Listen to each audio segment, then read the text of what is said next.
So back at TFN, I met a lot of amazing people, but one person I've stayed in touch with is a guy whose videos I've been watching for years and years, and that guy is Graham, the Collector 75. So this video exists because of him, and I'll get into why. So last week sometime, Graham sent me a picture of his haul that he picked up from Sir Toys. He's done a few videos on these, for example the Hot Toys, I think it is, Mini Legend Cyclonus. Anyway, he had some other things in there, but the main piece sitting in the middle of this was the oversized Last Night Hound, which is, and I don't know who makes it, I think it's Voyager, I think it is, but it's an oversized version, and it's in a darker green colour. And sitting next to it was a normal knockoff hound, from the last night. And Graham said to me, "Do you want it, the smaller version?" And I've been wanting the Voyager Hound for a while, and strangely, like a lot of the toy distribution in this country, actually, to be honest, in most places with the Last Night toys, we haven't actually had them land yet. It's the same with the Nitro Zeus figures, and the Megatron figures have only appeared, the Voyager ones have only appeared in Argos in this country. And it seems a bit bizarre, really, that the film's been gone now, and yeah, fair enough, they're going to get some, the DVD or Blu-rays are going to be released at the end of the month, but you'd think that these toys would have been released around the time of the film for the hype. Anyway, Graham, top bloke, thank you, and he sent it out to me, and it arrived earlier this week, and here he is. So this is the Voyager sized version, and not the oversized version.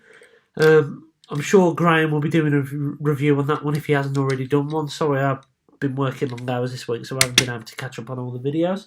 It comes with a set of instructions, and it's actually called, it's part of the Deformation line, and it's called Saviour. Now, I don't actually know the company. I'm going to try and see if I can see it on here. Apparently, it's part of a series called Black Mamba. I've never heard of it. I'm not quite sure what the make is, but you can get it from Sir Toys. You can get this from TF Direct, and it's about $20 on TF Direct, which isn't a bad price, really. Graham, I'm really grateful. He sent me this for nothing. That's how much of a top bloke he is, so thank you. And this guy is going to look amazing on the shelf. I don't mind that he's a knockoff, to be honest with you. He is slightly improved, what I believe, to the original, mainly in paintwork and in materials. He does come with his weapons, so he comes with this backpack part, and the whole purpose of this is just to mount the weapons on. It comes with two of these double shotguns and two of these pistols, and you can merge all these together like so, and attach these inside. I'm quite sure how it's done, to be honest with you. I haven't really put this backpack together before, so I'm going to put them in that way.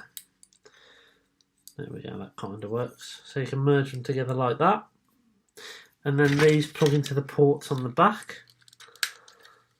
So you can have him like that, or you can have his weapons like so. And there's lots of ports on his back, so if you want to mount them in a different way, you can do. I think it's a great looking vehicle now. Compared to the Age of Extinction version, this is highly, highly superior. Let's have a look at the paint. So you've got some lovely orange paint here for the headlights, and I think that's slightly different to the original. Now, one thing we haven't got is a Mercedes logo. On the original Hasbro version, we have got that. We haven't got that here on the knockoff. You have got the Decepticon symbols being striped out for how many kills Hound has. And we have got the Red Cross symbols, which again you don't get on the original toy.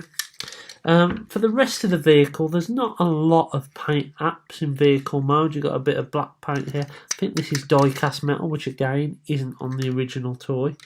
You've got some silver paint here and here. These guns are just moulded plastic. And apart from that, underneath you can see some bits of the robot parts.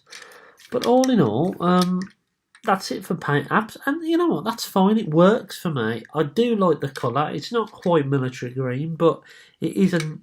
It works. You have got the some weapons, some bullets here, which form part of his arms in robot mode. But yeah, I actually really like the look of this toy. It feels great in hand. It feels every bit as good as a Hasbro toy, and I've got some of the last night original ones. It's a great figure.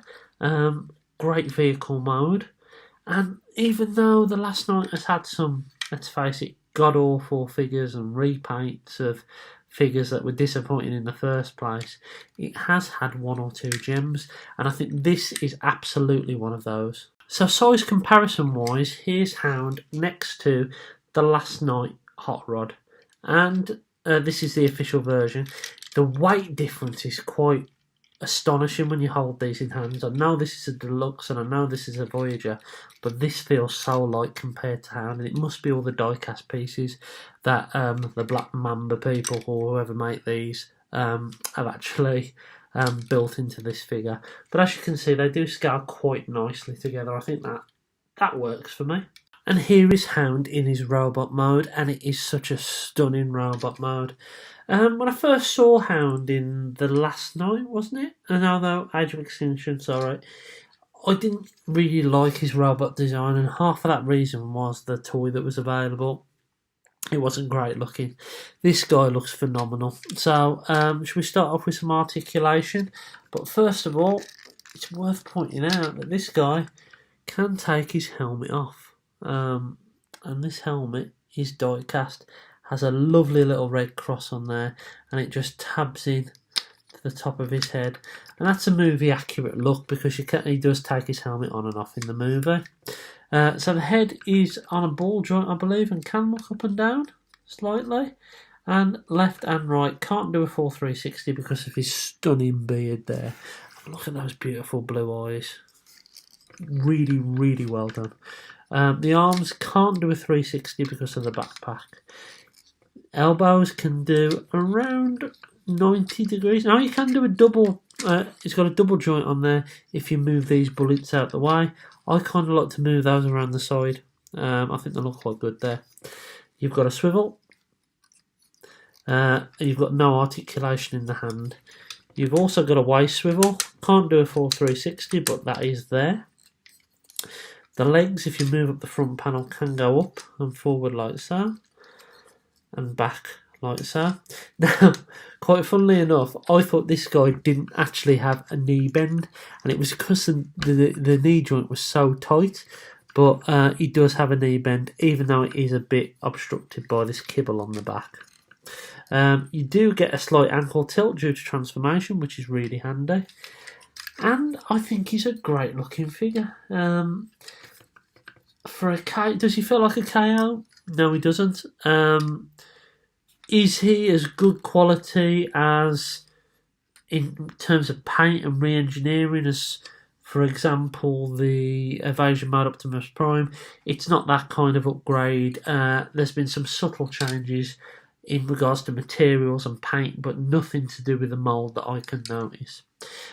He's got some lovely detail in here, but this is down to Hasbro, not the knockoff company, of course.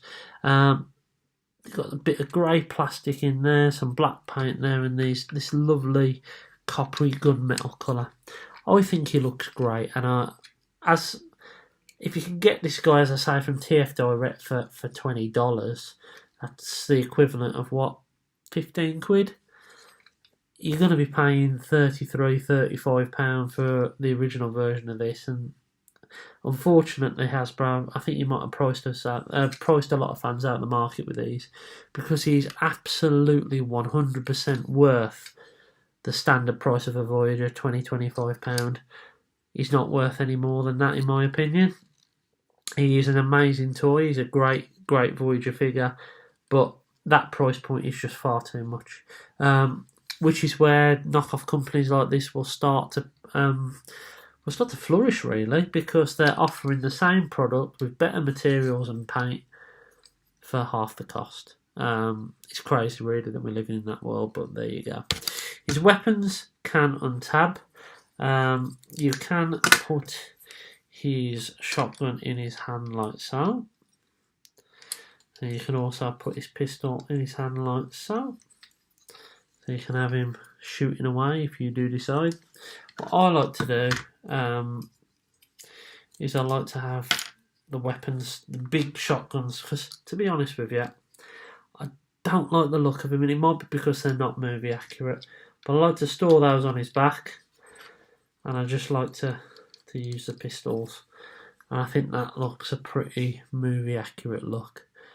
He's a great toy. I really recommend him. Here he is next to the Last Night's Hot Rod. Does that scale well, or is Hot Rod a little bit too small? I'm not 100% sure. I'll leave that for you to decide. But they do look good together. And here he is next to the big man himself. This is the oversized version of the Voyager Megatron. As you can see, scale doesn't really fit in there, but two great figures. In my opinion, this line has had a couple of gems. I still think the Voyager Megatron is by far the best figure of the line. I think this guy is second place, and I'll be honest with you, I really like this figure as well. I really like the Hot Rod and the Barricade figure. It's just a shame it was full of dodgy repaints from probably one of the worst movie lines, which was the Age of Extinction line. Anyway, I've been Zort Rider. I hope you've enjoyed this video. Please remember to like, comment and subscribe. And once again, thanks to Graham, the Collector75, for sending me this amazing gift. He's going to look wicked on my shelf, mate, so I thank you very much. Take care and have a lovely weekend, everyone.